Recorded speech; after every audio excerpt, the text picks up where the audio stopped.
This week on the Pro Wrestling Podcast, Vince McMahon, old Vinnie Mac, is coming back. Is the WWE going up for sale? Cash Wheeler almost quits professional wrestling. And I go on an epic rant about Mercedes Moné. I'm your host, Seth Grimes, and this is the Pro Wrestling Podcast. I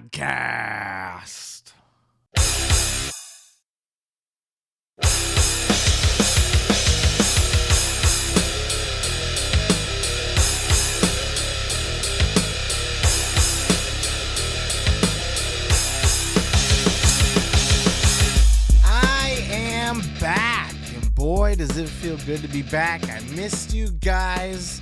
I missed this show. I almost jumped in last week. Dax debuted his new podcast, talked about my boy CM Punk. I was ready to go get to it, but I said no. I said I was going to take a vacation for Christmas and New Year's. I was going to take it off, enjoy it, relax, come back invigorated, and that's exactly where we're at right here. I'm excited to be here. I'm excited to dive into it. Not a lot of news to talk about, right? Nothing big happened this week. Nothing crazy. Nothing too exciting. Vince McMahon didn't come back and take over the whole company, did he? I'm excited to talk about it. How was your Christmas break? How did you enjoy your holiday vacation? Did you get lots of good presents, eat lots of food? I ate lots of good food. I got fat as fuck. I am on a New Year's diet. New year, new me, all of that. I shaved the beard down a little bit. Shaved the top of the head. It'll grow back. Kind of do a thing where I shave it when I get sick of it, and then I grow it out till I can't stand it no more, and then I shave it again, and that's kind of my routine. But I think I'm going to go with the shorter beard. I don't know. We'll play it by ear, but enough about that shit. We got more time at the end to talk personal stuff. Let's go ahead and dive right into our first topic here today. Vince McMahon's hostile takeover of the WWE has begun. We thought Vince had gone off to the retirement home. He was sitting in his recliner, knitting, watching some Monday Night Football, maybe a little bit of Monday Night Raw, bitching about Johnny Gargano on his TV, and Austin Theory getting the name Austin back, and all of this stuff. I'm sure Vince was just having an aneurysm, but what else? We spotted out to dinner with some bitch that he's probably going to get an accusation from in a couple of months. All of this to say, we thought Vince was gone, but Vince McMahon does the most Vince McMahonian thing that he's ever done in his life, and he has come back and hostily taken over the WWE. I could sit here and give you the details myself, but my man John Alba put together a much better, he explains it much better than I would. And I'm going to direct you to the Strictly Business podcast. He did a little bonus edition podcast with Eric Bischoff where they talked about this in depth. And I will do that as well. But just to kind of give you the gist of what's going on, check out this clip from John Alba on the Strictly Business podcast with Eric Bischoff. And then we'll catch you on the back end, and I'm going to give you my thoughts. And on December 20th, Vince McMahon sent a letter to the WWE Board of Directors indicating that he wanted to come back as executive chairman of the board. Keep in mind, he retired this past summer as these allegations into improper spending of company funds, into hush payments with different women, forced him into retirement. And in this letter, he says, quote, "Now that the completion of the special committee investigation has been publicly disclosed, I believe WWE has a unique opportunity during this critical juncture to maximize value for its shareholders and other stakeholders." And what he's referring to by that is with the upcoming media rights deals expiring and potentially a sale looming, he believes he should be in charge. And he says, quote, "Moreover, any party that engages in strategic discussions with WWE will want to be assured that I, as controlling shareholder, am aligned with the decision-making process." He goes on to state that Stephanie, Nick, Paul, being Stephanie McMahon, Nick Khan, and Paul Levesque, and the rest of the management team have my full and unconditional support. And as executive chairman, I would support them to facilitate unified, efficient, and effective decision-making during this important period in the company's history. So that was a fantastic episode, by the way. It just came out Friday. I highly recommend, if you haven't seen it or heard it, to go check that out. It's real fun hearing Bischoff talk about the business side of wrestling, and that's why that podcast is a hit. So, as far as Vince McMahon goes, my God, this fucking guy. So he lets it be known. That's probably what he was doing the whole time. He was probably away plotting his comeback, right? He wasn't going to go away quietly. This is Vince McMahon we're talking about. You're not going to take this dog out to the pasture and fucking shoot it behind the house. Vince McMahon is Vince McMahon. He's not some old he is old and out of touch and whatever, but he's Vince McMahon old and out of touch. This guy is a fighter to the very end. And we all should have just known that Vince was not going to go away quietly. It's been said by some people, but I think we all kind of hoped that this was just a new era, a fresh start. Vince was gone, out with the old, in with the new. Vince is like, fuck that. God damn it. If it's going to be killed, I'm going to kill it myself. I'm going to inject it with a lethal dose of poison. I'm going to inject it with... It's not there. I didn't write NWO on it. But you get the point. Vince McMahon he spent his time away probably talking with his lawyers, talking with smart legal beagle people. I'm trying to get myself centered back now that I turned around. Plotting his takeover of WWE. He is the majority shareholder of the B stock, and this was pointed out on a number of podcasts. I am certainly not smart, and this is not coming from my own brain, but there's the Class A stock and the Class B stock, and when the company was founded, or when it went public, the Class B stock was reserved for the McMahon family proper only. Stephanie had it, Shane had it, Vince had it, and Linda had it. That's it. I don't even think Kevin Dunn or anybody like that had any. He had a bunch of the Class A stock, which was reserved for the public shareholders. And the Class A stock has very little to none voting power, basically. And the Class B stock has all the power. And that's why it was reserved for the McMahons. Shane sold out of his. I believe Stephanie and Linda and Vince obviously still own all of theirs. And everything else is just out there floating around on the public market. Vince is the controlling shareholder of this company by a wide margin. He's the boss. Nothing can get done without his say-so. So this motherfucker found a loophole. Well, let's back up a little bit. So he sent a letter of intent saying, hey, I would like to come back to oversee these media rights deals as those are coming up, and if a possible sale. Now, we'll address the sale in a different clip because I want to go more in depth on that, more on like the suitor's side and what that could look like. And, I'll do more of a deep dive on the sale itself. So here in this clip, we're just going to kind of casually refer to a sale. But Vince floated out the idea of a sale, which could be strategical. It could be to stir up buzz, and it certainly pumped the stock, which, anytime there's any kind of hint of any kind of sale going on, stock markets are going to react to that, right? So WWE has gone up in the stocks. Vince wants to come back and oversee the new TV deal that's going to be done. And he said he has no intention of pushing in on the management. He has full faith in them. So at least he has no intention to. And Bischoff was smart to point out that was smart wording, that Vince, of course, can change his mind on that. And we all know Vince never changes his mind, though, right? So nothing to worry about there.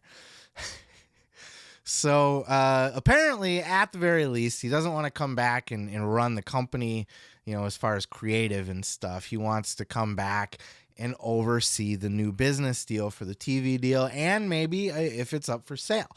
Now, again, we'll address that later, but that could mean either there are talks of selling this at this point. That could mean Vince just wants to sell it because he was pushed out. So if I'm gonna kill it myself. If anybody's gonna, if it's not his anymore, he's not going to go out getting pushed out. He's going to go out making the deal of the century, right? We'll talk about that more. Or, he's just trying to pump up stocks or whatever the case may be, create a little buzz. This could very well just be for the next TV deal, which negotiations are going to start soon. And Vince feels, or at least he stated in his thing, that I do believe that people are going to want the majority shareholder to be on board with such a deal, and I will not, be on board if I'm not welcome back here. He didn't say that initially. The board, he sent his intention to return very nicely, and the board kind of replied, and they unanimously agreed to say, "Fuck you. We don't think you should come back. There's still pending allegations. There's stuff that the public doesn't even know about yet." And I don't know if it was Bischoff or Alba, or maybe it was somebody else that was talking about it. But there was also rumor that that could have been strategically thrown out there, that maybe there isn't any other like mystery thing that nobody knows about, and that it's just something to kind of keep Vince away. But they basically said, "Fuck you. We don't want you back. It's not a good idea. It's not good for the company. It's all bad news." And it is. It's not good. Well, obviously the stock got pumped up over all this, but that's more, I think, because of the sale, not because Vince is coming back. People don't like Vince. He's got a bad reputation. People got sour taste in their mouth about Vince right now. And his scandals aren't done. They're ongoing. This is a continuing issue. This isn't something... it's not like when Flair pulled his dick out on the plane on the dark side of the ring and he was, blacklisted for like a year. He's back now. It takes about a year for exposing your dick and making people touch it. It takes about a year for that kind of stuff to go away, So it hasn't been a year yet for Vince. He's got to wait his year, and then he's okay with being a pervert. That's traditionally how it goes in the wrestling business. So he has not yet been accepted back into the fold. Well, he replied with a letter saying, "Well, okay then, well, fuck you. I'm just going to put my balls on the table then, and I'm going to say I'm not going to approve any fucking thing that you guys try to do then unless I'm back on the board." So he's like, "All right, well, I mean, if you don't want me back, that's fine, but as the majority shareholder, I will not support any TV, media rights deals, sales, anything you guys try to do. I'm going to shit on it, and I'm going to deny it, and I'm going to decline it, and it's not going to go through, and fuck you." He's holding the company hostage. It's brilliant. It's the most Vince McMahon thing ever. He's a fucking genius. He's a genius. And Eric Bischoff was smart to point out, too, that the Class A and Class B thing is something that not a lot of companies do. He pointed out Ted Turner was pushed out of his own company when he went public. He didn't do the Class A, Class B gimmick, and he was eventually pushed out of his own company. Remember, if you've watched any of the fucking 70s Steve Jobs movies that existed around the time that he died, Steve Jobs was pushed out of Apple. Now, eventually he was welcomed back with open arms, but there was a time there in the 90s where Steve Jobs was pushed right out of the company. And, so it's not uncommon for people to found a company, build it to success, take it public, and then be pushed out by a bunch of fucking suits. And Vince was not going to let that happen. So Vince was smart in how he structured his deal. He retained all control. There's not a single soul on the planet that can hold him back. Now, apparently Vince can just remove people from the board because he decided, okay, I am appointing myself to the board. I guess he doesn't need the board's approval. They all unanimously declined his invitation, his request to come back. And he just said, all right, well, fuck you. You're gone, and you're gone. And now I'm going to come back and fill that seat. and I'm going to bring back George Barrios and whatever the other chick's name is. I don't remember at the off the top of my head. But he's bringing back, and those were two people that he fired at the time. Vince fired Michelle Wilson. Is that who it is? Was that her name? And George Barrios. He fired both of them because they did not support the deal to take the WWE network and give it to Peacock. They wanted it to keep it in-house. I don't know. They might have been right on that. I kind of liked the WWE network better than I like Peacock. I think that's pretty, unanimous amongst wrestling fans that we like it that way. Though, how are you enjoying season 14, episode 1 of Survivor Series? Did you see that? Or season 38 or whatever the fuck they're on? I don't know. The way that they list them up in the thing, it's like you don't get it's stupid. Makes it harder to find shit. It sucks.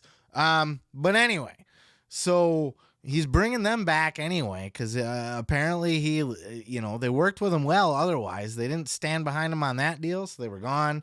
But maybe they're loyal to him and more sympathetic to his interests. And so he's kicked 3 people out of their spots, fired them off the board, took their spots, and then 2 other board members quit. One of them was the person leading the charge on the investigation in Vince McMahon. So who knows where that's going to go now. Now, I had a list of the board members, and they all look pretty friendly. Triple H is on there. Stephanie's on there. Now we got Barrios. Nick Khan's on there. It's an interesting situation that's going on, and you got to wonder where like a Nick Khan and a Stephanie McMahon and a Triple H, where they stand. Are they against Vince McMahon? It seems like it because the board unanimously said, fuck you. Vince fired 3 of those people. He didn't fire Triple H, or he can't. And those people have other jobs, and I guess he could remove them from the board still. Maybe not. I don't know. I'm not a corporate fucking expert, but he removed those 3 so that he could bring himself, Barrios, and Wilson back. So it seems like there's a little bit of a clash going on and a little bit of a fight over the company. And this is fantastic. This kind of stuff gets my dick hard. It really does. Just watching this play out in real time, this hostile takeover by Vince McMahon. He's just pushed himself back onto the board, and he is officially back. He's there, and now he's going to sit on the board of directors, and he's also pushing for the chairman position.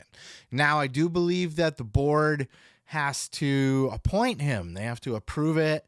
And, we still have some possible opposition on the board right now that might say no. Stephanie's the chairman right now. Is she not? Or is her and Nick, are they co-chairs? I know they're co-CEOs, but who's the chairman of the board over there? I believe it's Stephanie. I don't know. Could be wrong. Let me know in the comments. Yell at me. Tell me I'm stupid. I don't care. Blanking on it right now. This is so fascinating. This is the most Vince McMahon thing I've ever seen. He's just gonna fight to the bitter end. He's not gonna give in. He's not gonna give up. He's not gonna go away quietly. He's gonna take his company and he's gonna do whatever the fuck he wants with it. Whatever happens with the WWE, it's going to be because of Vince McMahon, and he's not going to let anything else get in his way. And this is absolutely a hostile takeover of his own company. He could move to take this private again if he wants to. There's a lot of things he could be doing. And I know this has a lot of people scared in the industry again. Now everybody's in WWE's all worried again. Remember, everybody hated WWE and they wanted to go to AEW, and AEW was the big happy place, right? All of a sudden Vince leaves and Triple H is in charge, and all these whiny bitches in AEW want to go back to WWE now. I want to go back to Papa H now. Vince is gone, and I didn't like Vince, but I like Triple H, so now I want to leave. They're not loyal to Tony Khan or AEW. They didn't care about that shit. They just wanted to get away from Vince. Well, fuck you. fuck you. Pick a side and stick with it, you know? If you want to be in WWE, stick with WWE and everything that comes with it. If you want to be in AEW, stick with AEW and everything that comes with that. Don't fucking play don't be a fair weather fan. Don't play both sides and try to hop on over to whatever one feels most comfortable at the time. I get it. You want to work for where you're going to be happiest, but all these people that wanted to go back to WWE and don't now, or did go back to WWE and maybe regret it, fuck you. Fuck you. You know what I mean? All of you. Malachi Black, Miro and his fucking flexible hot wife. All of these people. Fuck you guys. You know what I mean? Pick a side and go with it. But this is making a lot of people nervous. Tony Khan had a fun little tweet that, of course, people are giving him shit about. Just saying, hey, everybody's being really nice to me all of a sudden today around the office in the last 24 hours. Maybe it's some late Christmas cheer. That's funny. Come on. Why are people giving him? People just like to give Tony shit. Fuck you guys. That's funny. It's a funny joke. And I bet people are being extra nice to Tony. I bet those extra vocal people that wanted to leave maybe aren't as vocal anymore, aren't going to be all of a sudden. Or they're going to be a little bit more apprehensive about, they're going to take a wait and see approach, The dust has not settled yet. Vince has not gone away quietly.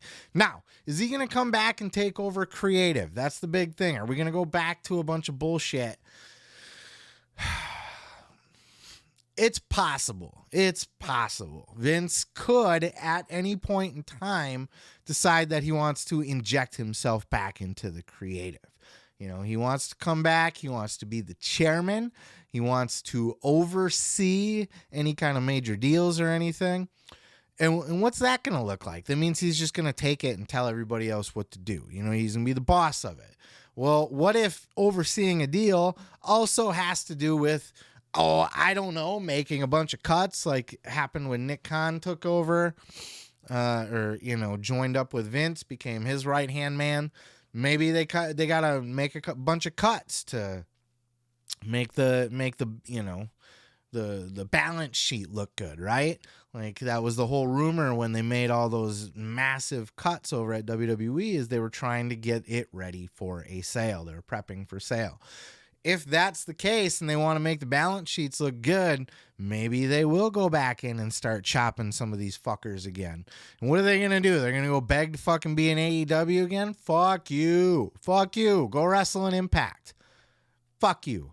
I'd be better if I was Tony Khan at some of those people. You're not going to, I guess you got to look at it differently, right? You got to take the Vince McMahon approach of, if you can make me money and it's good for business, then it's good for business. But I'd be like, fuck you guys. You fair weather fans. You don't actually want to be here. You just don't want to be there. You don't want to be here. You just don't want to be there. And there's no better TV options, right? If you still want to be a wrestler on TV and potentially make millions of dollars, it's going to be in AEW or WWE, and that's it. And so those are your only options. It could go into chaos if Vince starts going in, or maybe he sees, I want to change TV around a little bit. I want to get the ratings up, or, he could get a hair up his ass at any point in time, thinking that it would benefit a potential sale or TV deal to whip the creative into shape. So I would not doubt it. I would not put it past him, but I would, I don't think that's his main goal at this point. So we'll see. I think he just wants to, I think he really wants to be part of any major media rights deals that are going to be happening in the near future. And again, he might know of something that we don't know. He might be looking to sell it. There might already be talks to sell it. The WWE might have already been working on selling it. Vince got wind of this, being a shareholder, and was like, no, I'm going to come back in if you're going to do that, and I'm going to oversee it. or maybe it was just a ploy to boost the stocks up and to kind of rally the troops to get him back on board. And it's really just to oversee the next media rights deal. Who knows? Maybe not. Maybe it's none of that. Maybe this is just his angle to slip back in. Maybe he doesn't even care about. Oh, I want to make sure that I oversee the media rights because I think whoever is interested in what is going to want the majority shareholder to be on board. That could just all be a bunch of bullshit, and that could just be his. Ha ha! I'm back in. My foot's in the door. Fuck you guys. It could be. Who knows? But Vince is back. He's officially back. He has appointed himself back to the board. So this is not up for debate at this point. This is not they can vote him out still or whatever. He's not the chairman yet, so he's not in control with an iron fist, but he basically is. I mean, if he can just fire people off of the board and replace them all willy-nilly. And there's 2 open spots, so who's to say Vince doesn't fill those spots with some sympathetic people? You know what I mean? Maybe a Bruce Pritchard lands himself on the board. Why not? He's been there long enough. I would love to see Bruce on the board, but he'd be sympathetic to Vince, not Hunter. That's probably what Vince is going to do. He's going to fill those 2 spots where the 2 people quit. And those are anti-Vince people, obviously, because they quit. And one of them was investigating Vince. So clearly they weren't going to go along with anything Vince wanted. But now if he is allowed to fill these spots, which he clearly is, he's going to fill them with people that are going to be in his favor. So that when he looks to put pressure on the board to elect him the chairman, Stephanie and Nick Khan and Triple H are going to be maybe the only 3 people that could deny him, that would push back against that. It was a unanimous decision from the board to not welcome him back, and he came back anyway. So if it was unanimous, that means Nick Khan, Stephanie McMahon, and Triple H all voted to not let Vince come back. So there's some hostile shit going on there. I don't think Vince is going to kick them out, but are they going to be on board with voting him in as chairman? Are they going to be on board with having him back and are they going to fight him tooth and claw to push him out of the way as much as they can and keep him as just a board member? But clearly he owns so much of the company that he can damn near do what he wants. So it's going to be interesting to see, and this is going to be an ongoing story. Of course, scandals are going to continue to come out. I have no doubt about that. But this is going to be a fun one to follow. I'm going to leave it there because I know this has been long-winded and I got other stuff I want to get to. It's probably going to be a long show if you're watching the full podcast. But do check out the next clip because now I'm going to dive into more of the sale aspect of this. And I'm kind of excited to talk about this too because this is the kind of stuff that gets my dick hard. Like no blue chew necessary. Just give me some juicy business shit that I can sink my teeth into. I think it's fun. I don't know. I read the Hollywood dirt sheets too. I like the insider stuff on this kind of thing. So, all that said, I'm going to go ahead and move on to the next. Is the WWE going up for sale? That's the big rumor coming out of this whole Vince McMahon situation, pushing his way back onto the board of directors. In his letter of intent, he said he wants to oversee any major media rights deal or sale. And that got the stocks all pumped and everybody got all excited about a potential sale. And that, the stock price shot way up. And this very well could be something that we see happening this year in 2023.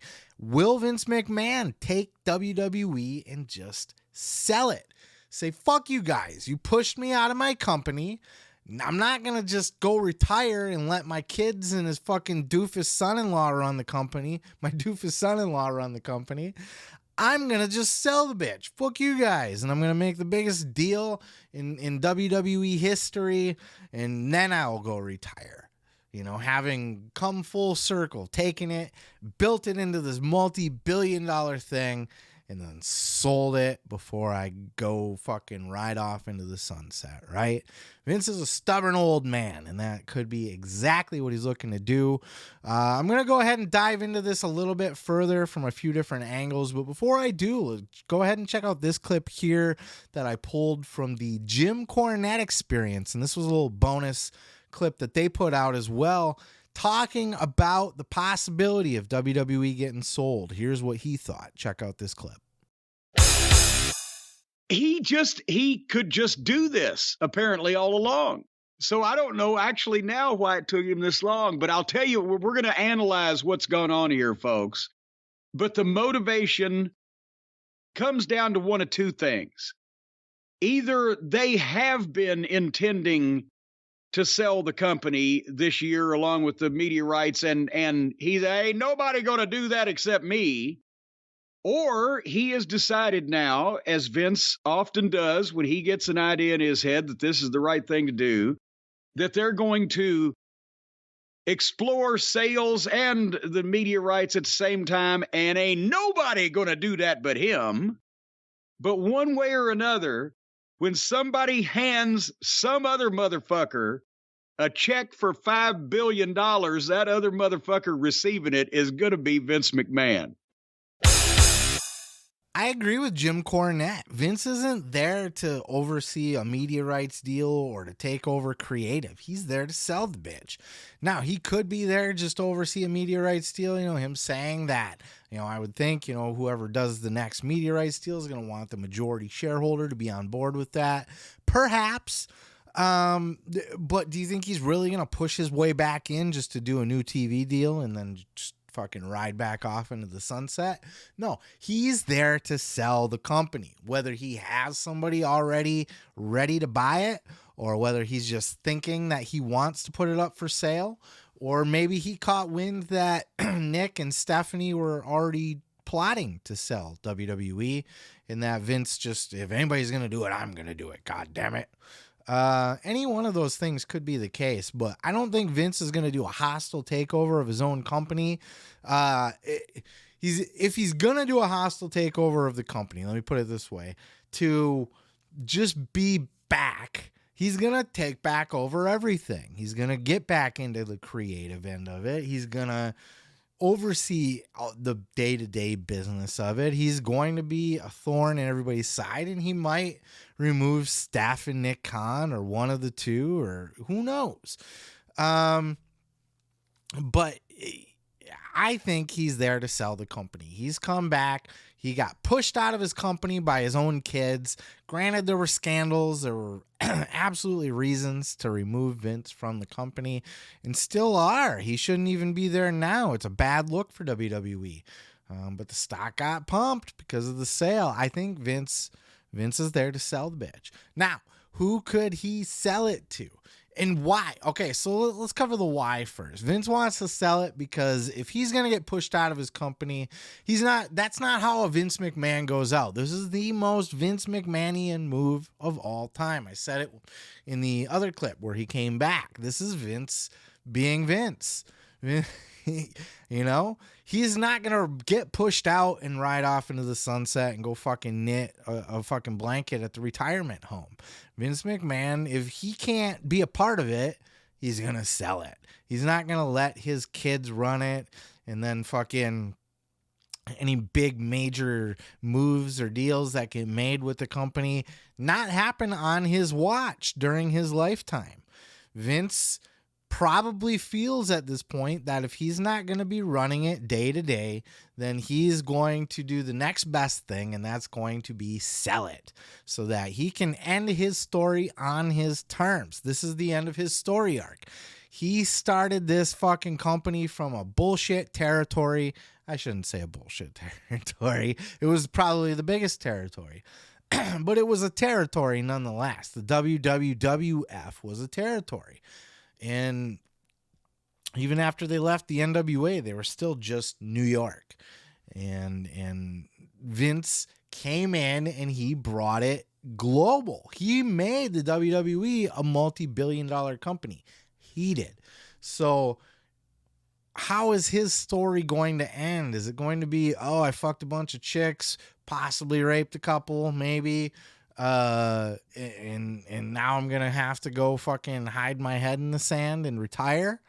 Or is it going to be, I built this $1 billion company out of a small territory, and now I'm going to sell it for multi-billions of dollars, and I'm going to go down as one of the fucking biggest giant businessmen with one of the biggest giant media rights deals of all time.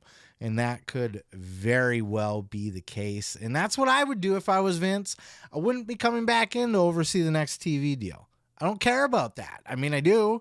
I want to get a bigger, obviously, as a stockholder, as the majority shareholder, and just, caring about the TV in general, you want the biggest media rights deal. But that's not why I want to push my way back into the company. I want to push my way back into the company to either run it again or to sell it. That's it. Only two things. And he has said that it is not his intention at this time to get involved with the day-to-day stuff, that he wants to just strictly be there to oversee media rights deals, including a possible sale. Who could buy the bitch? Disney's been floated out there quite a bit. Disney owns Star Wars. They own Marvel. They own Pixar. They are in the business of buying up media rights. They buy a lot of big properties. WWE is a big property with a huge library. It's a well-known, it's a household brand. Certainly Disney could be one of the people making the moves to do that, especially with the network. Look, any of these companies that I'm going to mention that we could talk about here, the nature of the business right now in Hollywood is media rights deals. It's these streaming services. Companies are collecting properties right now so that they can have the best streaming site out on the internet, right? All these companies are competing with Netflix now. Netflix could be a suitor for the WWE. Every single one of these media companies that have a giant streaming service that they're trying to build are in the media rights acquisitions, properties acquisitions mode right now. That's all they're doing. They're buying shit up so that they have content to put out on their fucking platform. That's it. So Disney could be a suitor for Disney Plus. I don't know that WWE would be a good fit over there, though. I know Disney's been bantered about pretty frequently, and I've even talked about that myself, and they're certainly in the mode of collecting properties, but does WWE fit in with the portfolio that they have necessarily? I don't think so, at least not at this time. NBC Universal, they already have billions of dollars invested into the WWE, from having them on USA for Raw and for NXT to having them on the Peacock network, the WWE network. Like, they're paying billions of dollars for all of this content.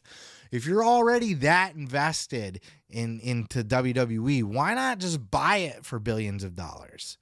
So, over the course of 10 years, you're going to pay more than the $5 billion that's speculated that they're worth. It could be more than that at this point.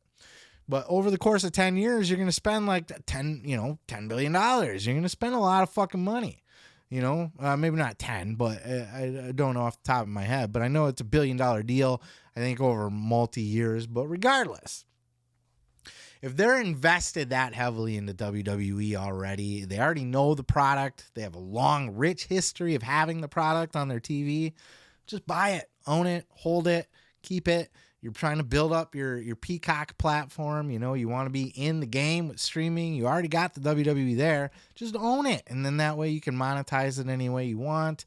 And you don't have to worry about having to do renewals and new negotiations and all of that. It's just yours. This could also go to Discovery Time Warner. They're in the process of restructuring their company, and they're going to be building and relaunching a new platform. I know they own HBO Max currently, and I think Discovery has its own thing, but they're gonna merge everything, and they're gonna have a giant streaming platform as well. And they already have AEW on their content, but could they be interested in acquiring a WWE for their new platform? Possible. Their new owner has said that he's there for fandoms. He wants fandoms and that kind of thing. He likes non-scripted television, even though WWE is heavily scripted, but it's not a TV show, I guess. You know, it's more of a reality show, that kind of thing. And that's one of their priorities. And that's why I always said AEW is going to be just fine on there. But if WWE comes up for sale, they're bigger than AEW and might be a better acquisition. And also there's rumors that Warner is, David Zaslav, the guy that took over Warner, is really there just to groom Warner Media and kind of rebundle it and package it for a sale. So maybe acquiring a WWE would help facilitate that kind of sale to somebody else in the future for the whole entire brand. You know, they own DC, they own the Harry Potter, they own a lot of these different intellectual properties, these different media rights, the same as Disney does. So they're certainly in the game. There could be oddball outside investors. You know, the Saudis have been kicked around. The Saudis own a piece of Twitter. They're, you know, even though Elon Musk bought it, he didn't buy it with all of his own money. He has investors. And the Saudis were already deeply invested in Twitter before he bought it. He just kept them on board. Saudis have their dirty little hands in a lot of things around here.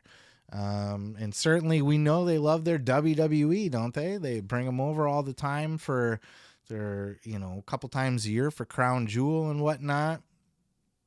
The greatest Royal Rumble, the greatest King of the Ring, the greatest WrestleMania, all that stuff that they bring over there. The Saudis could be they could just, certainly they could afford it. A couple billion, you know what I mean? Buy it, own it, run it. Maybe not run it, but you get the point. Maybe Tony Khan, maybe the Khan family, right? Papa Khan, Tony Khan, they're already invested in the wrestling business. They got billions of dollars to throw around. Even if not out of their own pocket, they could put together a deal like Musk did where they get a couple other investors around, and they could certainly merge AEW and WWE. It's not unheard of. WCW went up for sale and it was brought into the fold of WWE. Certainly, it is a possibility that the Khan family could acquire WWE and bring it into the fold of AEW. Now, if they were to do that, it would be pretty goddamn stupid to, disband WWE like WWE did with WCW. They would be better off, taking over WWE and then disbanding AEW, or maybe make AEW one show, WWE another. However you want to do it, they certainly have the money and they're certainly invested in professional wrestling. I wouldn't count them out as a possible suitor for this, but I also don't think it's going to end up there. Likely, I think the top buyer for this is going to be NBC Universal. I think they're going to be first in line. They already are invested in this company and they're already familiar with the company. They have a long-term history with the company. It'll probably be really easy to just put that deal together and say, you know what, here you go. Or it could just be an outside investment group. BlackRock owns BlackRock owns everything. BlackRock is, if you ever hear that name, they're a shady fucking investment group and they own everything. Everything. I didn't even know they had a piece of WWE, but apparently they own like 1.3% of WWE.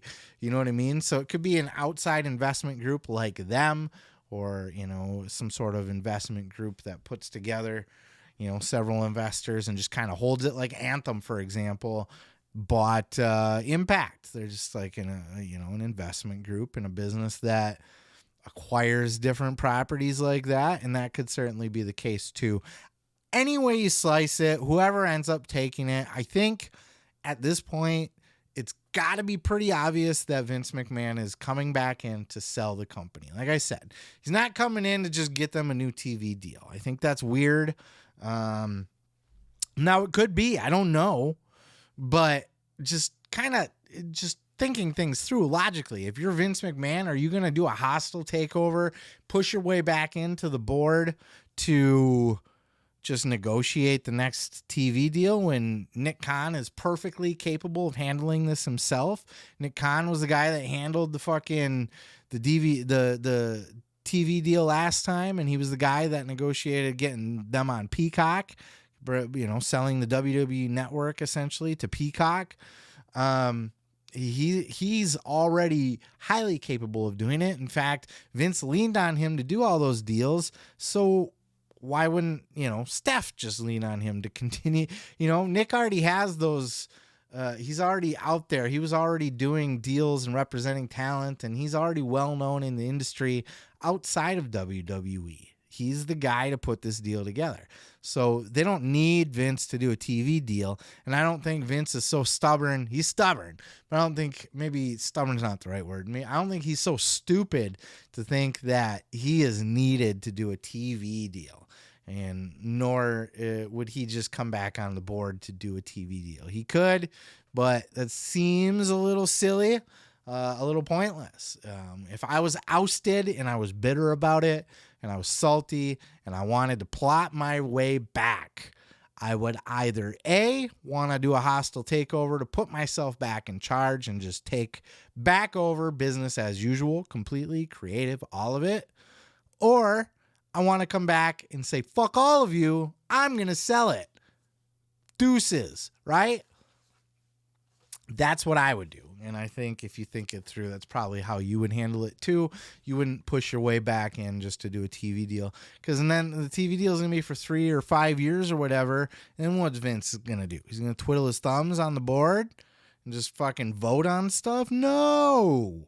He's going to try to push his way into creative somehow. But he said that that's not his intent.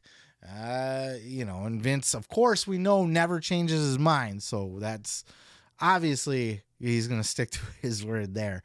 But he just, think it through. He's going to sell this bitch. And at this point, it's just his game plan to try to sell it, or he's already put together a deal with somebody or has interest from somebody, or there were already talks to try to sell it, and Vince is just going to push his way into spearhead said sale. Whatever the case may be, I think we are now more than ever likely to see a sale of WWE. And this is crazy. This will be the biggest wrestling story of our lifetime, it might be. Vince stepping down certainly has been so far, but he didn't step down now. He's back in, and he is back in. He's not wanting to come back in. He's on the board now again. So he's just gonna be Vince McMahon. He's gonna bully his way back into a position of power. He's going to structure and package the company in such a way which could affect the creative, by the way, because you remember last time WWE was possibly, all the big rumors that it was up for sale was when Nick Khan came in and they were cutting all these people off the roster, which was supposedly to get the balance sheet looking good and that kind of thing. They had a slim to none roster. He could get a hair up his ass and decide that he needs to oversee creative in order to kind of overhaul it and prepare it for sale. And in that Jim Cornette podcast, Brian Last, the great Brian Last, had a theory too that they could possibly just hot shot the company and hot shot creative to pump ratings and everything until it's up for sale too, until they sell it, and then now it's your problem. Any number of things could happen, but I if I was a betting man, I would say that this is going to be sold. But what are your thoughts? I've ranted on this long enough, and the whole Vince McMahon thing in general. Do you think it's up for sale? Do you think he just wants to run creative again and just wants to be the boss again? Do you think it's just for a media rights deal? Do you think, whatever? What are your thoughts? Do you take Vince at face value, or has he got something else up his sleeve? Let me know down in the comments, and on to the next. Mercedes Moné, the former Sasha Banks, has made her debut for New Japan Pro Wrestling. And, of course, the internet has lost their ever-loving mind. Who would have guessed, right? It's uncharacteristic of the wrestling internet community to lose their shit over something like this. You got a large contingency of people out there that hate Sasha Banks. And I don't know why. I don't see it. I don't get it. But if you go out there and you read the comments on everything, oh boy. Now, I don't normally talk about in-ring stuff. That's not the shtick of this show. I use it sparingly. But I think this warrants a little bit of addressing here. Talking about first starting with the debut of Sasha Banks in New Japan Pro Wrestling as Mercedes Moné. I'll get the bad out of the way first because I'm going to simp for Sasha pretty hard here. But before I do that, just to kind of address the bad, Mercedes Moné, first of all, is a stupid name. Mercedes is her name, so I like that. She would have been fine as Mercedes Vernado. Or I don't, whatever. I think she filed for Mercedes Banks at one point too. I don't know if she could use that or not, if she's allowed to use any form of Banks with her character. I just don't like Moné. It's weird. And her whole money theme and like, she's got this weird crisscross inspired intro music. And her promo was hot dog shit as well. She came out and she was talking really like slow and weird and kind of stumbled a little bit. Could have just been a little bit of ring rust, kind of the same thing that Saraya went through, especially when you're not scripted, right? Saraya was very outspoken about, I had a hard time adjusting. I botched that first promo, one, because I've been away so long, and two, because I don't have a script in my hand. And, some people don't have that inherent talent to just fucking talk without being told what to say. So that's going to be something that remains to be seen too, because I think Sasha's not a bad talker at all. But she did botch this promo. It was pretty awful and cringe to listen to. And then her finisher, when she hit the new bank statement, whatever she calls it now, is bankrupt. Is that what? I don't know. It doesn't matter. But when she hit it, it was botched, and the internet was blaming Sasha. Oh, there's botcha banks out there again, fucking botching moves. That was Kyrie that botched that move, by the way. You think people don't really understand wrestling necessarily are the people that are talking about this. People that don't know the mechanics behind it. And look, I'm not a wrestler. I'm not an expert, but I know more than probably the average fan. I've taken a few bumps in my life myself. So, I've gone through a table. Have you? I've had a fork stabbed in my head. Have you? Just saying. Taken a super kick or two, leg drops. You know what I mean? I get my ass kicked. I know a thing or two. So, not an expert, though, but by all accounts, that was Kairi Sane's fault in that situation, not Sasha's. But the internet just fucking loves to hate Sasha. They just tore her up for this whole thing. Oh, and before I get on to the good here and just simp for Sasha, her hair was horrible, too. Oh, my God, did that look really bad. I saw a funny meme out there that was like the inspiration for Sasha's new hairdo, and it was a block of moldy cheese. It does look very toyetic, though, to steal a line from Matt Cardona. She's got like a micro brawler out on Pro Wrestling Tees, and it looks really dope. Like the hair looks great on a toy. So what she was going for is, it's a toyetic look, but it did kind of look weird in real life. But my God, you would think she fucking killed a little child or something, the way the internet is reacting to this woman debuting in New Japan. There is a large contingency of people out there that just hate fucking Sasha Banks, and I don't get it. I for the life of me, I can't fathom why. I can only ration it out as people are just salty that she left WWE. And people are salty that she walked out of WWE or how she did it. Look, a million wrestlers have walked out of WWE. It's not new. It's happened many times over the course of history. Sasha Banks didn't like her creative, so she said, peace out. Is it the best way to do business? No. But you're going to hate the person for it? And everybody's sitting here fucking, oh, she sucks in the ring, bunch of Banks and shit. First of all, Sasha Banks can wrestle circles around pretty much any woman in the WWE or AEW for that matter, with the exception of probably Charlotte. I think Charlotte is one of, if not the best wrestlers in the women's division, period. I don't think Becky's better than her. I don't think Bayley's better than her, though Bayley's really good herself. How many 5-star matches have other women's wrestlers had?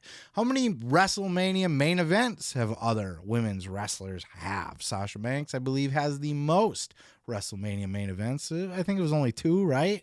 But she did the 3-way with Charlotte and Becky. And that was before WrestleMania was 2 nights. So they were the true main event. But then she did that main event with Bianca Belair. Sasha Banks can wrestle circles around just about anybody. She has achieved more than pretty much anybody in the WWE. I don't get where everybody's coming. She botches moves. Look, Sasha's matches look like fights. Wrestling shouldn't look like a goddamn fucking ballet trapeze act. You watch 90% of these women's wrestlers, and this is why nobody likes women's wrestling and why the ratings are down on them all the time. It's because their matches don't look good. None of them look like they're actually out there having a fucking fight. It's all paint by numbers. You hear this, you see this fucking, I'm gonna do, whip you into the ropes, and then I'm gonna do, clothesline. It's all paint by numbers. You can watch them in their head. Okay, now I gotta do this. Okay, now I gotta do that. And they're not actually putting any oomph into it. It's just, okay, I'm going to guide you into the ropes, and then I'm going to do-si-do and fucking backflip and, do a fucking cartwheel and a spin kick and the splits. And then it's all fucking show. Women, it's not physical. And watch any of Sasha's matches. Sasha fights. She goes out there and scraps. It looks like a struggle. It looks like she's she's trying to win a fight. Her famous Hell in a Cell match looked, she couldn't go through that table for the life of her. But that match looked brutal. It looked like a fight. Props to, by the way, just a quick sidebar, props to Bianca Belair and Alexa Bliss had a hell of a match on Raw. That was a fight. That was very physical.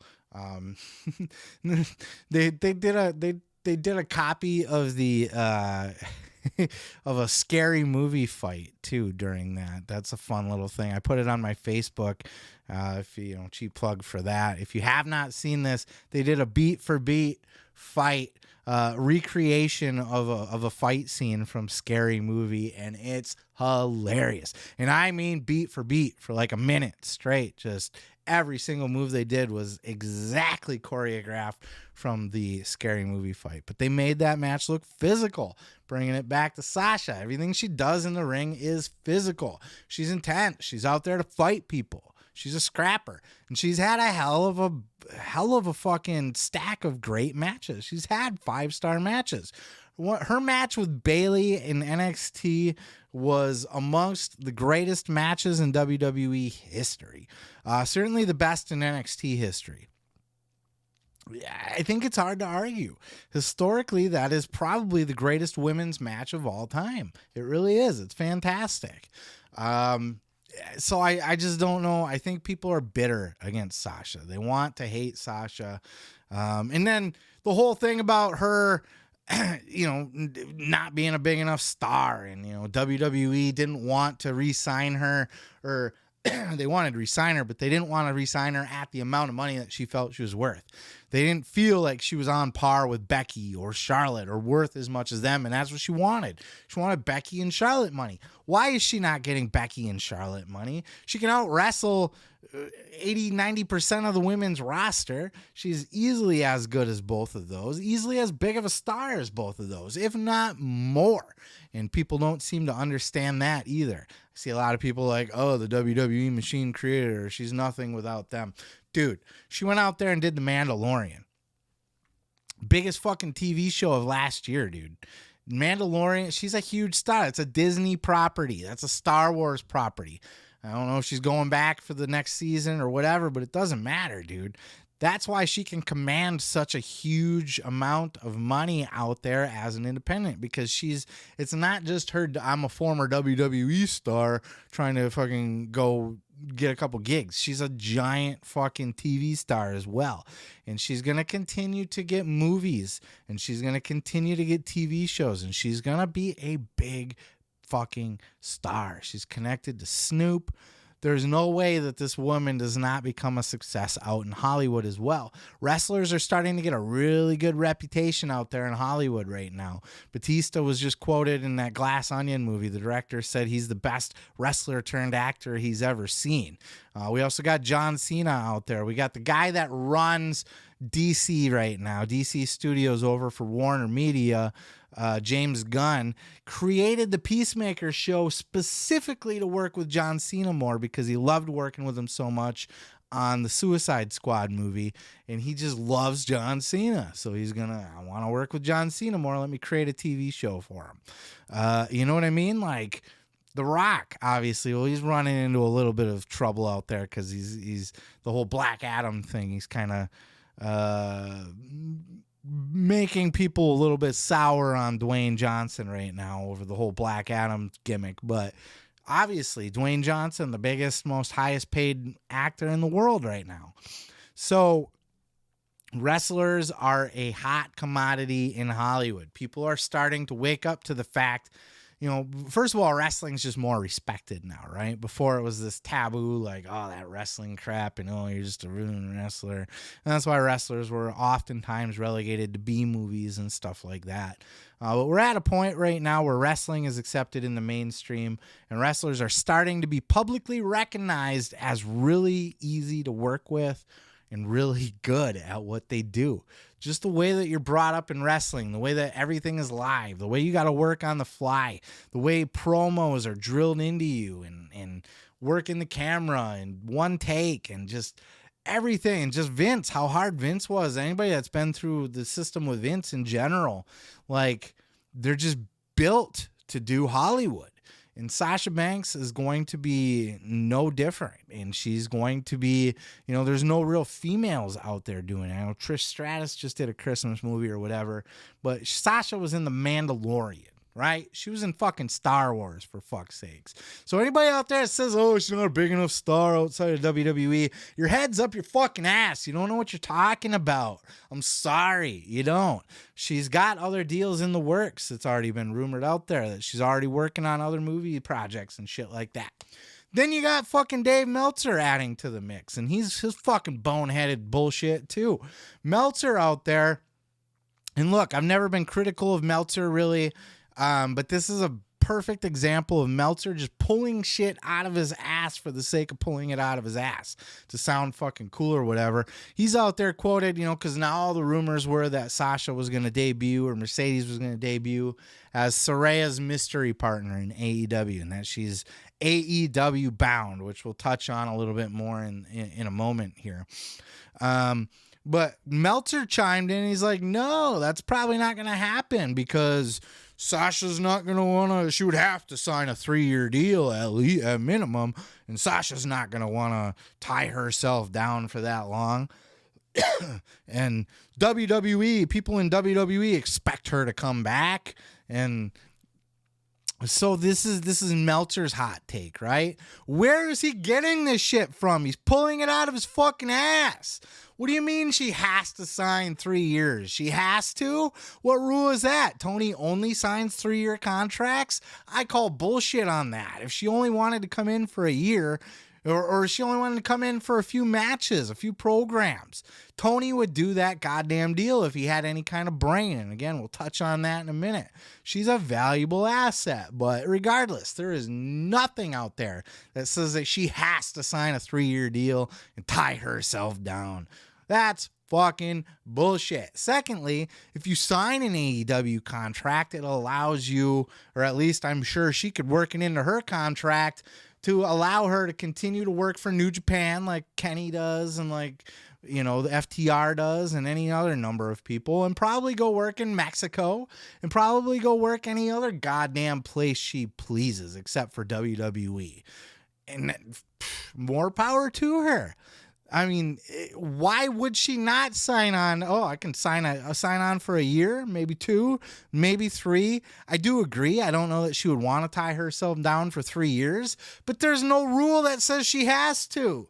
And in that time she signs with AEW, she can get a fat equal paycheck to what she would have gotten WWE from AEW and still be allowed to go do all her side hustle shit. Not only that, but Meltzer's saying, well, WWE expects her to return.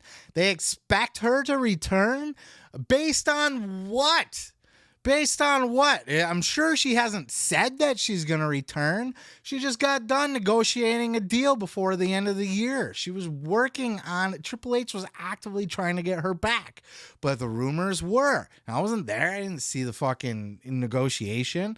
But rumors got out that she wanted to equal pay to other top wrestlers on the roster like Charlotte and Becky, make more money than her, and she didn't feel like they should. She felt like she deserved to be on equal pay as them.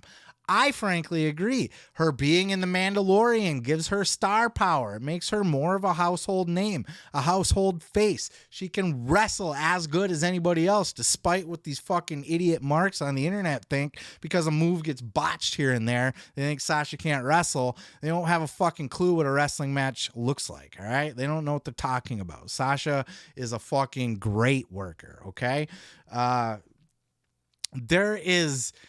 They don't see the value in Sasha Banks. They didn't see that's why she didn't re-sign.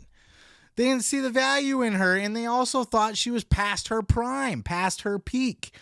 So why on earth would Sasha go fucking do 3 matches in New Japan and then go, okay, I'll come back now for less money and less of a push, and what has changed since her last negotiation? But Meltzer said she's just got to get this New Japan stuff out of her system. That's the dumbest fucking shit I've ever heard in my life. Get it out of her system. She didn't re-sign with WWE because she really wanted to go work in New Japan. Now look, she is on record of saying she's always wanted to work in New Japan, and that was a bucket list thing for her. But it's not the reason she left WWE. She didn't leave because she wanted to go do other stuff. She left because they were not going to pay her what she wanted to get paid, or put her as prominently on the TV as she thought she should be used at. Whether you think she should or not is beside the point. This is why she did not go back to WWE. So you fucking think that she's going to go do 3 matches in New Japan and then just go crawling back to WWE? Okay, I'm back now. I can't make it on my own, so I guess I'll just go crawling back to WWE and get whatever I can get. Sasha will be back in WWE. I have no doubt about that. Everybody goes back to WWE. But when she does, it's going to be after she's done a couple other movies, maybe other TV shows, and she comes back a giant star, and she's one of those people that WWE begs to come back for a WrestleMania appearance because, look, they can only do Goldberg so many times. They can only do Brock Lesnar coming back again so many times. There's not many other people they can pick from that's going to pop the fucking roster. You know what I mean? They're not going to be able to pop a WrestleMania with bringing people back from the past. At a certain point, they're going to play out all their cards. Sasha's going to be there, having had more success in Hollywood since then. And quite frankly, probably have worked for AEW, New Japan, had some great fucking matches out there on her own, outside of WWE, and she'll get brought back as a special attraction instead of a full-time. That's my prediction. There's no, why on earth would she go back to WWE? Why did they believe that she's on her way back when they couldn't agree to terms? They couldn't agree to terms. So is the expectation that Sasha's going to tuck her tail and go back and say, okay, I'll agree to your terms now. I'm sorry I left. No. That's not what's going to happen. She's fucking Snoop Dogg's cousin. You think that she can't get herself she can be all over anything that she wants. Snoop's dirty little hands are in so much shit. He's such a big, he's he does a lot. That he's not just a rapper, dude. He has his dirty paws in a lot of different things in the industry. And you think at the very least, if Sasha can't get shit done on her own, that he can't help her out in certain ways. But she's going to get shit on her own because she's already been in The Mandalorian. She already did that on her own. Everybody out there, oh, she can't be successful outside the WWE machine. They didn't get her that gig. She got her that gig. That's a big gig. You don't see anybody else doing that shit. There's rumors that Becky Lynch filmed something for Marvel, but they ended up cutting it. And there's rumors that they still liked her and may use her in the future, And look, that's fine if they do. I'd like to see it.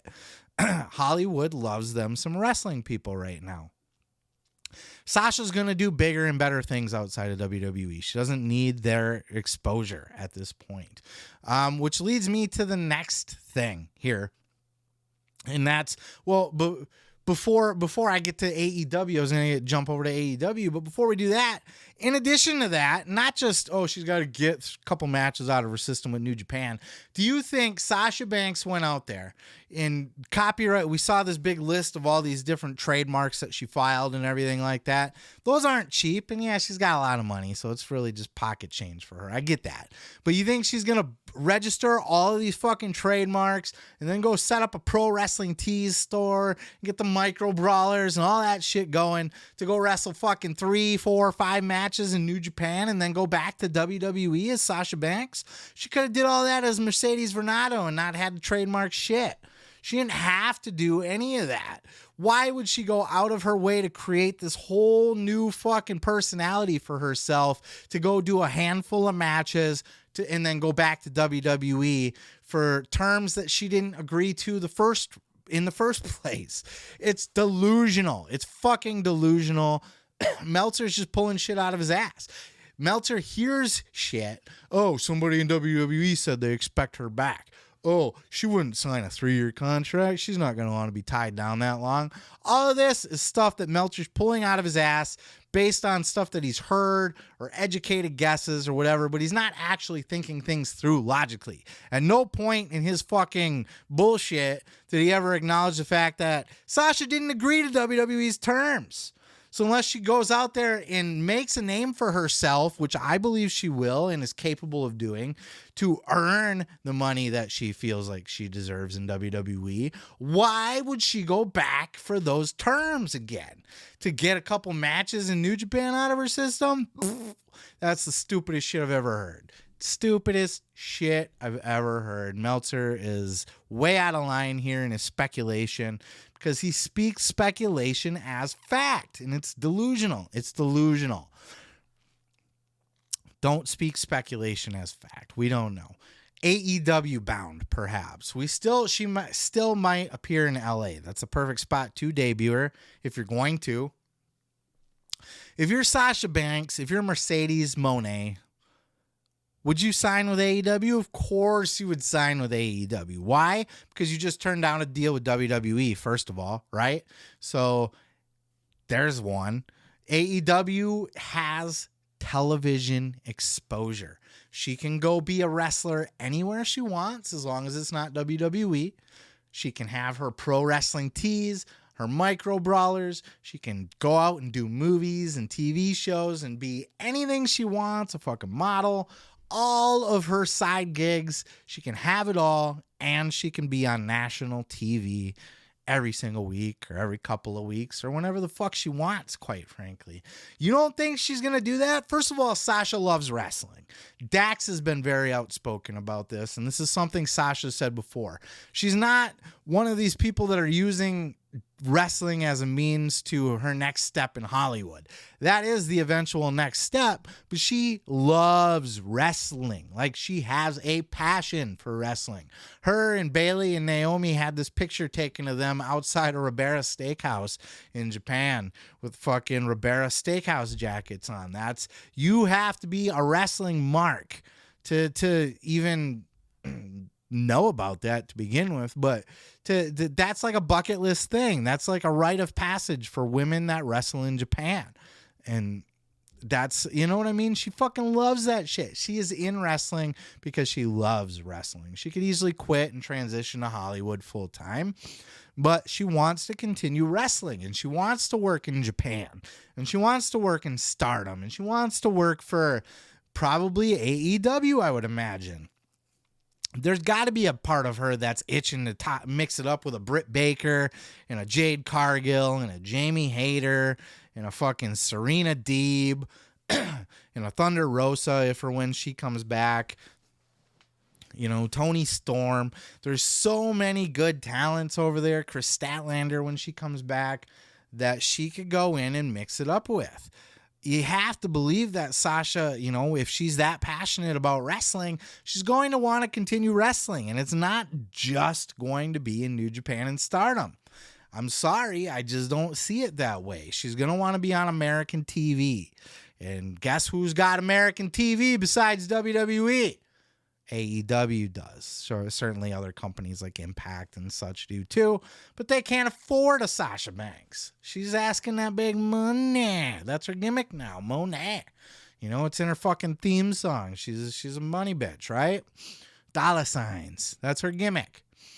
I just don't.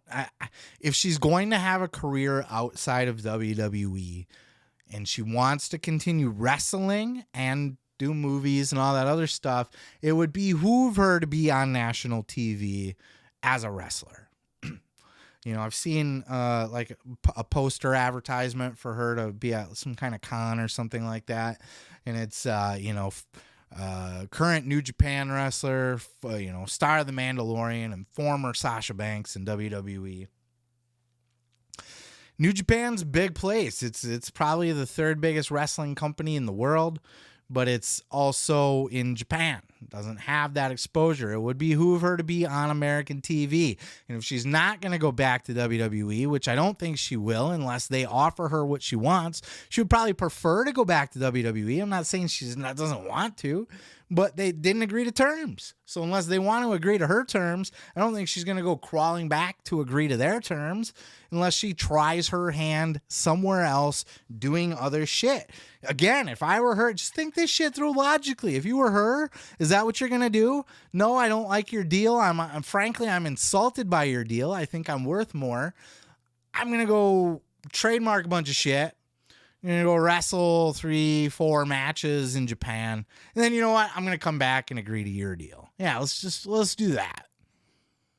Fucking use your brain. You know what I mean? So if she's going to continue to be a wrestler and she wants to continue to build her star power and brand, she should be on national TV, and it should be for, obviously, AEW. They're going to be able to afford her. They have the big networks to put her on. And if I were AEW, I would throw CM Punk money at her, and I would build around her, especially if Punk's not coming back. Take that money, buy Sasha Banks, build the company around Sasha Banks. She's a big enough star to do it. And I know she has so many haters out there, and all of you are cringing listening to, so I build your company around Sasha Banks? Meh. You guys are all morons that think that. I love you. Thank you for listening and watching or whatever, but you're morons. Sasha Banks obviously is somebody you would build your company around. She's a giant star. She was a big star in WWE. She main evented 2 WrestleManias. No other woman has main evented. Maybe Charlotte has. Has Charlotte? I think maybe so. Very, very rare, though. Rarefied air. All the championships she's held over there. Quite frankly, there's nothing else to accomplish in WWE. She's done it all. You know, even a CM Punk has not reached the main event of WrestleMania. Sasha Banks has twice. You know, Mandalorian. Nobody's been on that big, you know, other than The Rock. Nobody has been on that big of a property. I don't even think John Cena, you know, the Suicide Squad and Peacemaker was a hit show. It really was. But is it as big of a property as a Star Wars property on Disney Plus? Is it? I don't know. I think Sasha Banks might just be.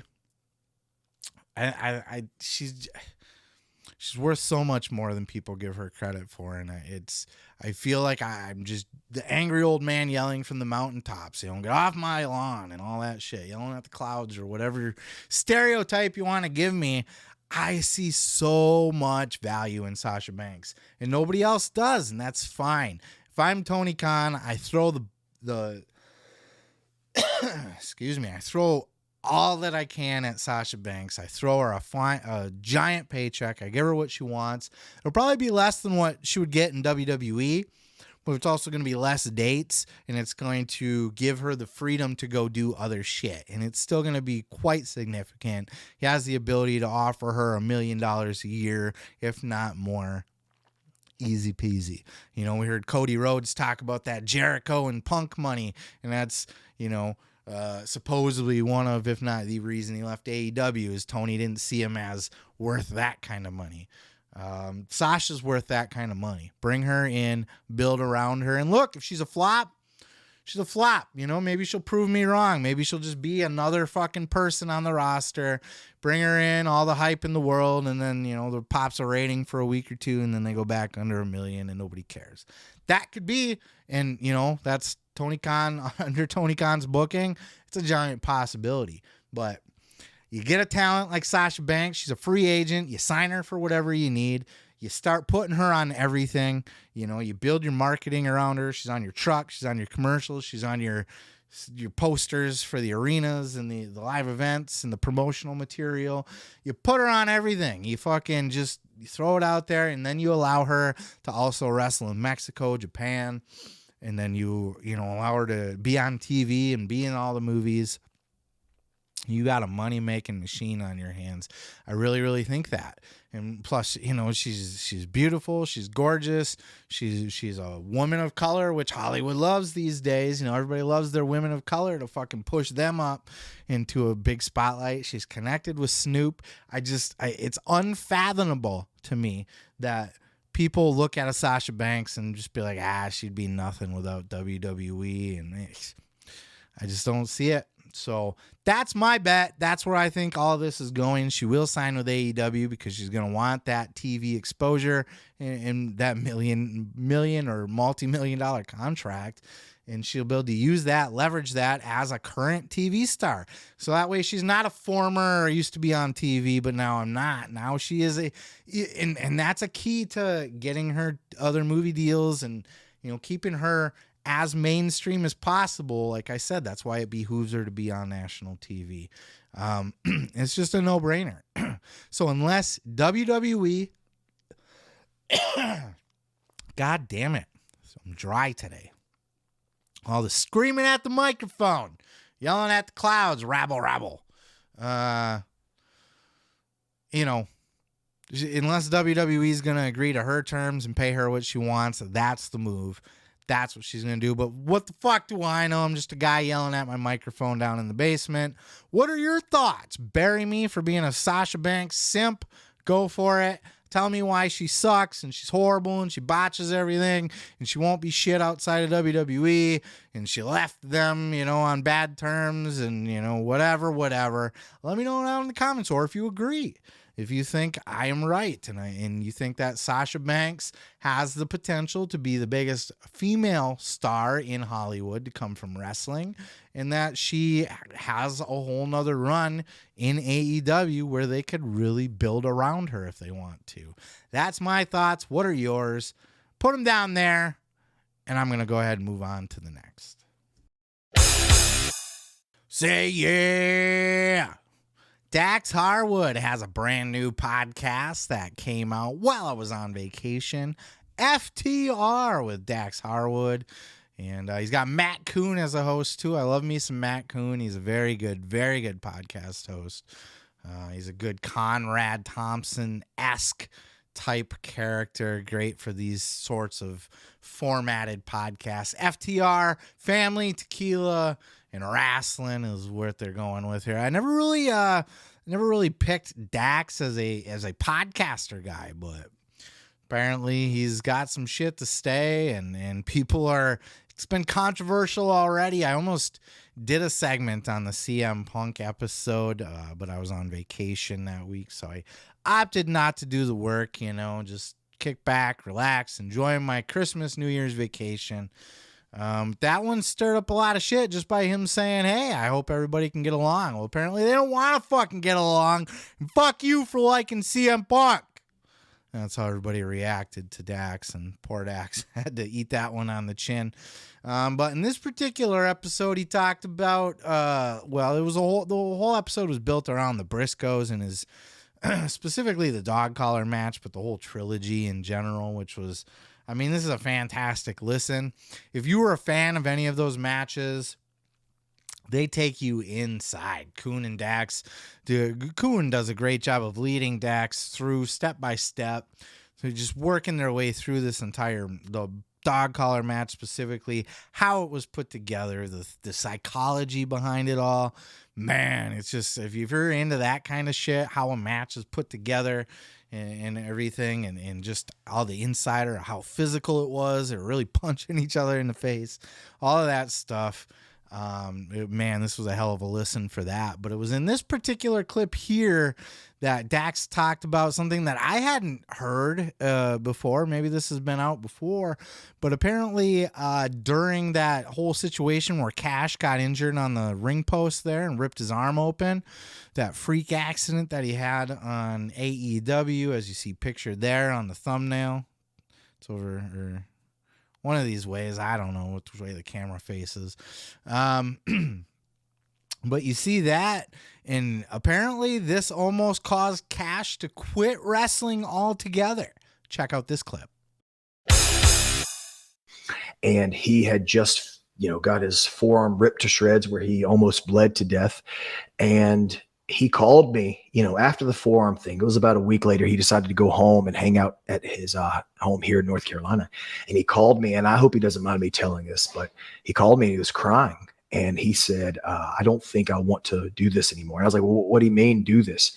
He said, I don't think I want to wrestle anymore. And I said, what? Please tell me where you're coming from. He said, look, you'll be fine. Your contract and my contract is, they're not intertwined. We had two separate contracts, and he said some very nice things about me. And I said, dude, I don't want to do this without you. I'm struggling too. And so, I told him, I said, hey, dude, let's whatever is going to make you comfortable. Let's try to make you comfortable. And, we had about an hour conversation, and he said, look, if I'm not having fun doing this, if I'm not enjoying this, he said, I don't want to do this anymore. He said, what we're doing now is not worth me or you losing your life. And I said, I can't argue with that.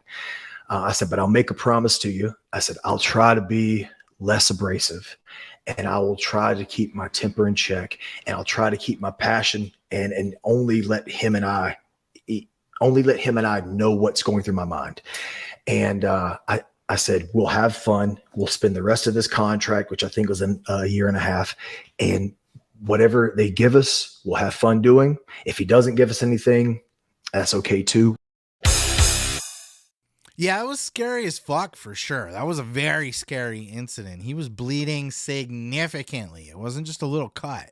Like, he could have bled out there if he wasn't tended to right away. Thankfully, there's doctors right there at ringside. Doc Sampson was on Johnny on the spot, right? Same guy was Johnny on the spot for when Jerry Lawler fucking died on the commentary desk, Doc Sampson, he's a fucking hero. So he was there. So Cash, didn't bleed out or anything, but, there was significant nerve damage from what I understand. Maybe that was just, storyline or whatever, but I would imagine if you rip your forearm open that bad, there's probably going to be some nerve damage in there. And it probably scared the shit out of Cash. Dax didn't go into huge detail as to why specifically that moment caused Cash, but think about it. Cash has a family. He's only human. He's looking at this and is like, wow, man. Like, when you face possible death, and he wasn't like on his deathbed or anything, but he certainly got such a significant injury that he could have bled out, and did permanent damage and all that stuff. That's enough to make you rethink some shit, right?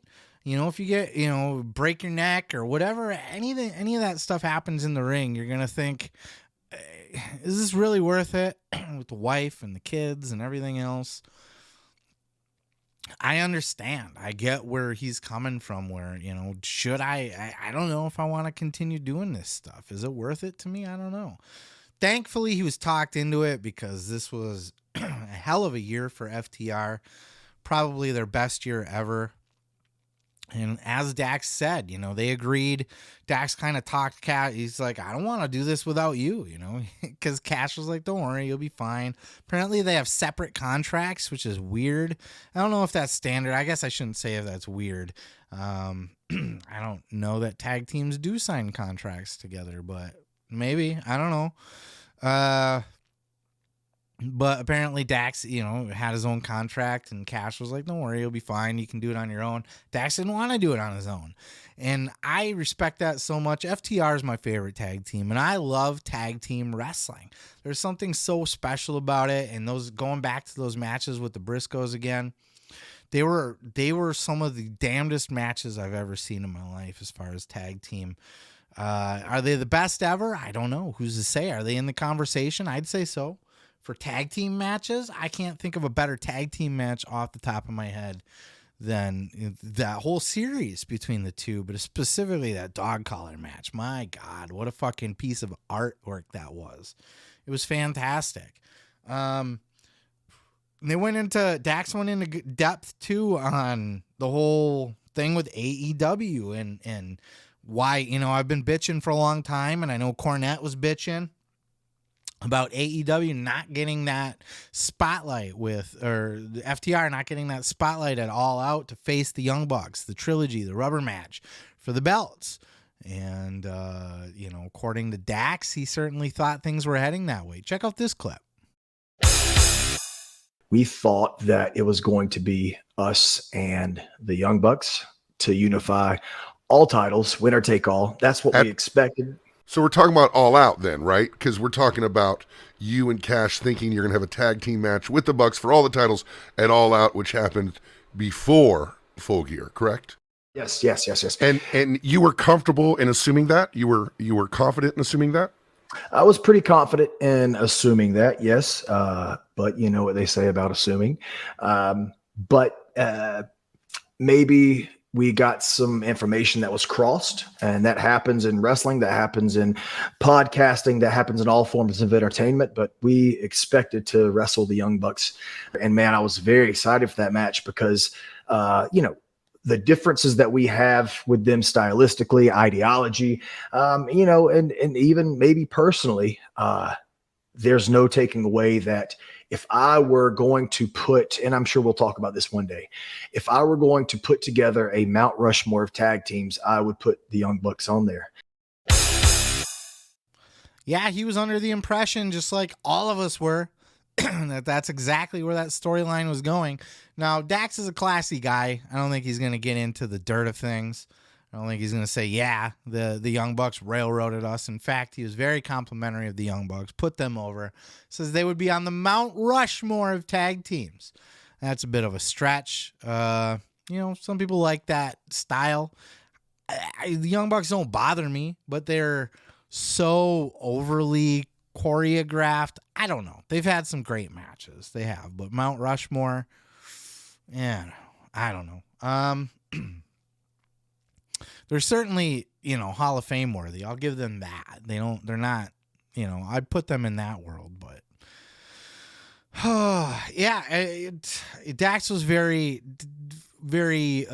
politically correct when talking about this situation, but he had said as much that they had kind of missed their chance by the time they got to their title shot with the Acclaimed. And, you know, that he had said that it wasn't their idea to put over, or that it was their idea to put over the Acclaim. They did not want to win the belts. And then, you know, they went on to lose every single belt, which is, you know, what I had predicted. You know, they didn't catch the boat to win all the titles when they could have won the AEW titles, and that they're running out of time, that they're not going to hold all these other belts forever. And, you know, lo and behold, they have now lost every single tag team title that they held.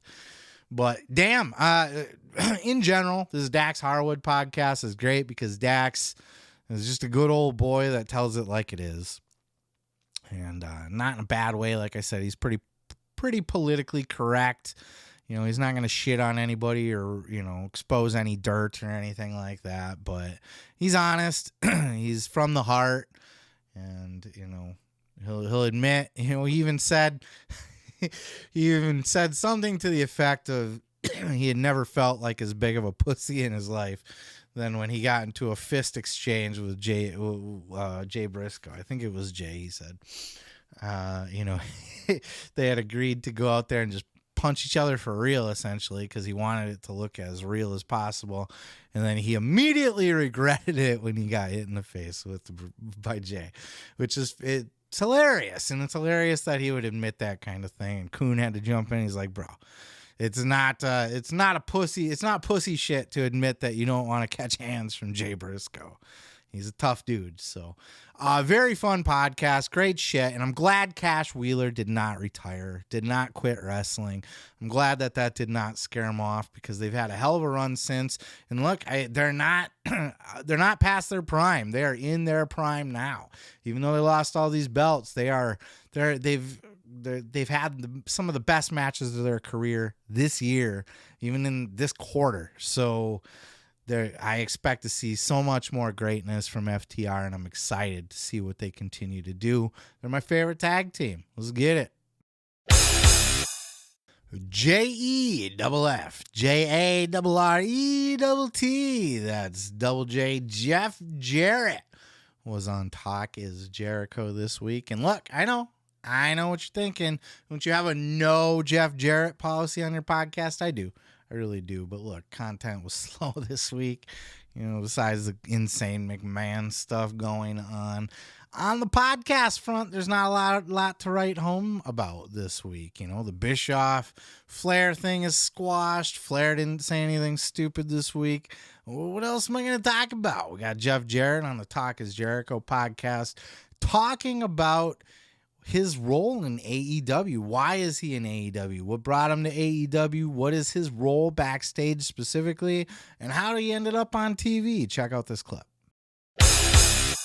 Did the Ric Flair last match, and then, out of the blue, just kind of started having conversations with the place you built, the house that Jericho built. But no, all kidding aside, and that was all on, I guess you could say, my day job, the director of business development. I'm very familiar with Universal Studios, obviously the live event business. I'm a third generation promoter. I got some international projects that have been in the works, some for 3 or 4 or 5 years, others been going about 12 months. So those conversations took place. And then, like you said, funny thing on the way to the bread store. Hey, man, do you want to put on your boots again? And here we are. Now, you mentioned coming in kind of for doing to business in the infrastructure part of AEW. So now we're working on building a whole infrastructure of our own, and you're a part of that. So what is some of the jobs that you are being asked to do here on that side of things? It's a work in progress, and we just had this before we rolled tape. I was sharing with you about before I took the job, I went out and did my own due diligence, really on the brand, not so much, I'll call it the wrestling bubble or social media, but from television is very easy to see. But the live event industry, which that's one of the hats I'm wearing, is really, we'll call it house shows. It's not a 4-letter word around here, which I love. But, so the house show business, I'll call them the non-televised live events, I think is the proper terminology that I use when I'm talking to different promoters. I said, hey, these are non-televised. Oh, I got it. But that's it right up at the forefront. I still don't like Jeff Jarrett. I don't know. He just rubs me the wrong way. There's just something about him. He just doesn't seem 100% genuine to me. And there's a little bit of a snake oil salesman to him to a certain extent. Ever since the whole thing stems from just other than he's kind of insufferable to listen to for 2 hours plus on a podcast. He kind of burnt me out on that. The way that he chewed out, and I know this was a while ago now, but he chewed out the producer on his podcast with Conrad on air. Just fucking ranted about his research and all that shit. And it's like, bro, fuck off. Who do you think you are? You know what I mean? But this was a fairly decent, easy to listen to podcast with Chris, talking about a lot of different things, the WWE stuff, the walkout, and all that kind of shit. Some TNA stuff in there, but this, I've been curious about his role in AEW, specifically the backstage stuff. I don't agree with him being on air. I wouldn't have made that call. I think you could give that spotlight to somebody else, though I do think he's being used well. I think the pairing, Chris had said that Tony's idea, because Chris is very much in the loop, by the way. Chris is an EVP without the title. He really is. He's in the loop on everything that goes on in WWE or AEW. And, he had said that Tony's plan was to bring him in on air with Jay Lethal because he liked that pairing in Flair's last match. And he just liked that combination of Lethal and Jarrett together. I could do without Jeff Jarrett on my TV, quite frankly. I don't like the guy. He doesn't really entertain me all that much either. He's getting some good old school heat. I'll give him that. He's doing fine. Like he's working with younger talent. Not that Lethal's younger, but he's there with Satnam Singh. That he put over Satnam pretty hard on Jericho's podcast too. He says he thinks Satnam has a lot of potential and that he's very, very high on Satnam. I haven't seen anything out of him that impresses me, but just a big gumpy guy, if you ask me. But Jarrett sees a lot of potential in him. So having Jarrett just there to work with him, to teach him the business, but also, working matches with the Acclaimed and shit like that, as long as he's being used in Tony Khan does a great job of that, for all the talent that he uses poorly or doesn't use at all. A lot of the talent, when he does use them, he uses them very, very well. He puts them in these situations. The young guys the older veterans are not on top taking the spots and holding down the young guys. They're working with and or putting over the younger guys. He uses them very well in these spots. So though his use of Jarrett has not been bad, I just wouldn't have Jarrett on my TV, quite frankly. But him backstage, I've never been opposed to that. As much as I don't like Jarrett, and he rubs me the wrong way, I was actually pretty high on him coming into AEW to work backstage. I think he's been around the business for so long. He talked about on the podcast with Jericho that coming up under his dad, he did everything from putting the ring up to working the popcorn stand to, every last bit of it. Driving talent. He had a story about driving Jerry Lawler one time and asking him not to eat in his car.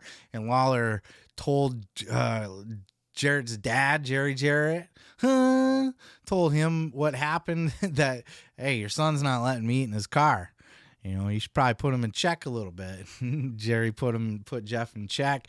So he came up in the business, a part of the business. His grandma was a promoter. Jarrett knows the business in and out as a talent, as an in-ring wrestler, as a fucking promoter, as the booker, as a guy booking live events and getting deals in other countries. Jarrett is a savvy guy to the wrestling business.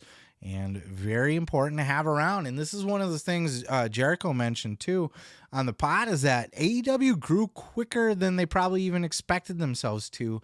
And they do not have all of the massive amounts of employees backstage helping run the machine that WWE has. And that's why WWE is such a corporate conglomerate machine that is, so far leaps and bounds above AEW, even though AEW, they're not a TNA second. They're very close to a WWE in looks and money and budget and all that.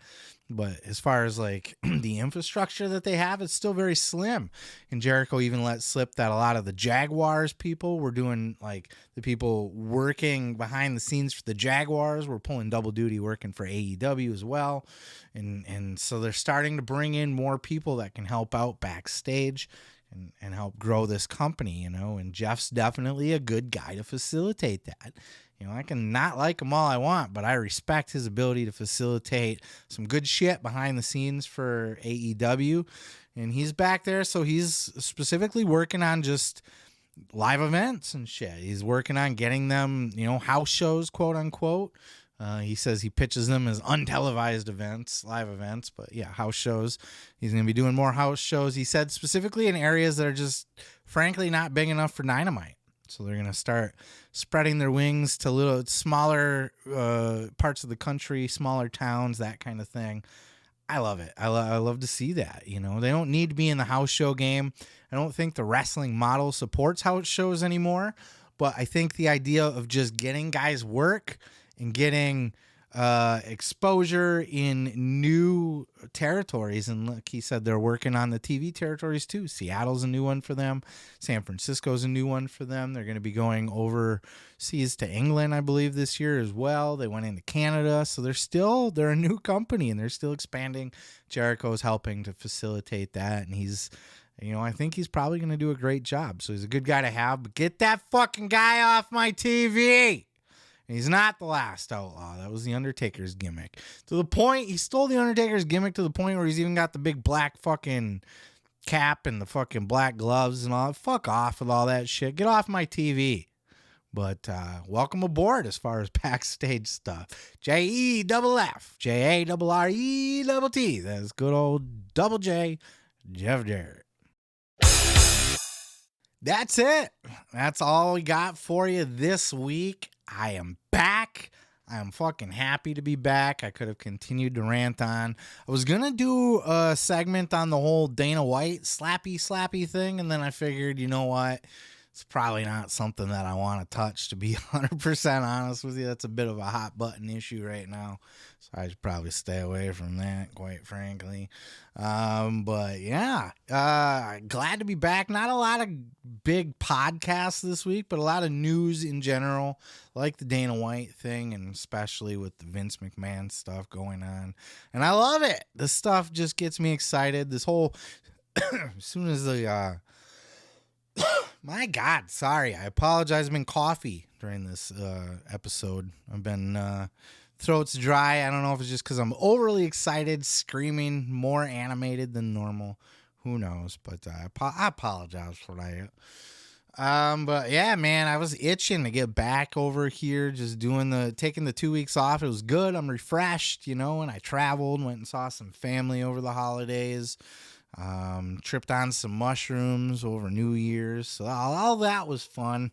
That's all good and fun. You ever try mushrooms? They're fantastic, by the way. Don't knock mushrooms. They're great. They're so much fun. But yeah, that was my time, and but I'm excited to get back. I'm excited to get back into doing these shows, pumping out these clips. Just fucking, man, I love it. I was itching to do it. I never get sick of doing this. The editing gets to be a headache sometimes. Really, honestly, it gets overwhelming, but I never get sick of talking to you guys, talking wrestling. I hope you liked, I put out, if you have not seen it yet, I should have known this was going to happen. And this was, again, why I felt comfortable taking a couple weeks off, is because besides the fact that my show focuses on pro wrestling podcasts, and a lot of the pro wrestling podcasts did like best ofs, or just like, they weren't real bangers or newsmakers over the holidays, right? You don't expect a lot of crazy shit to be going on in the world of podcasts on Christmas and New Year's and that sort of thing. So that was one of the reasons. But I'm back. It's fun.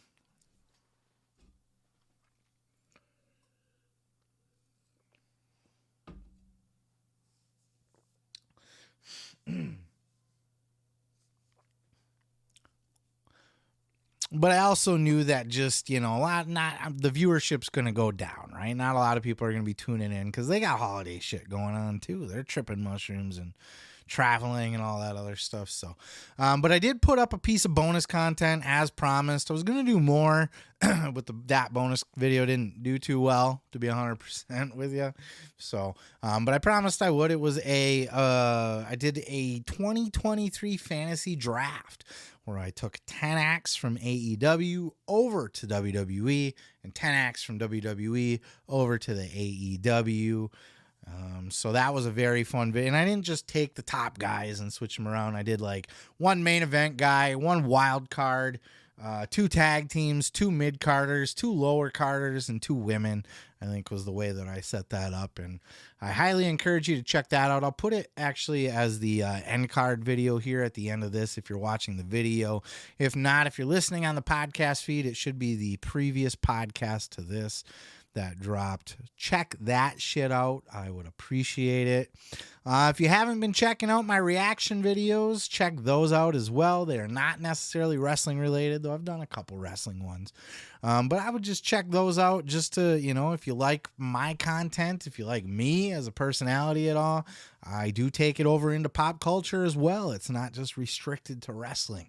So I encourage you to check out some of those videos. I got a book out, The Gathering, A Bold Journey into the Belly of the Juggalo Underworld, about a dude who goes to the gathering of the Juggalos Music Festival. He hates it. He's bitching about it the whole time, but he does a lot of fun drugs, encounters a lot of fun people, weird people. It's a great story. I highly recommend you check it out. The first chapter is free here on my YouTube page. If you want to just like the audiobook, first chapter in full, in its entirety is there. So you can kind of get a feel for it and see if it's something that is your liking or not. That's it. Socials, plugs, TikTok, Facebook, and Twitter. I'm going to be getting back into cranking out shorts again, which means more editing work for me. Woohoo, yay. But I got to get those shorts out because those are definitely reaching other potential audience members that full form videos do not, or podcasts do not. So expect to see more of those out on TikTok and Facebook and that sort of thing. And just for my general musings and rants and stuff, at Seth Grimes Media. You can always check me out there. That's it. That's all I got for you. I appreciate you. Welcome back. Thank you for sticking around, not abandoning me over these 2 weeks. I do not intend to take any vacation days anymore anytime soon. Maybe again towards the end of the year, maybe sometime over the summer. I don't know. When I need one, I'll take one. But otherwise, I am here for you guys each and every week. Thank you for being here for me. I appreciate it. And this year, we're going to grow. This year, I'm going to reach my 1,000 subscribers. Yes, I'm still under 1,000 subscribers on YouTube. It has been an absolute struggle. But look, I do a lot of research, and it's pretty common, actually, for it to be quite a struggle to reach 1,000. It's kind of one of those things that when you only got a couple hundred, it takes a little while to get the next 100 and the next 100 and the next 100. Once you got 1,000 or a couple thousand, then it, now you're just getting a couple extra thousand, and it snowballs like that. The bigger you get, the bigger your reach, and the more you're going to continue to grow into the multi-thousands. So that's the game plan. That's what I'm going to do this year. I appreciate you guys being with me for the ride. Peace, love, and pizza. NWO for life. I am your boy, Seth Grimes, and this has been the Pro Wrestling Podcast.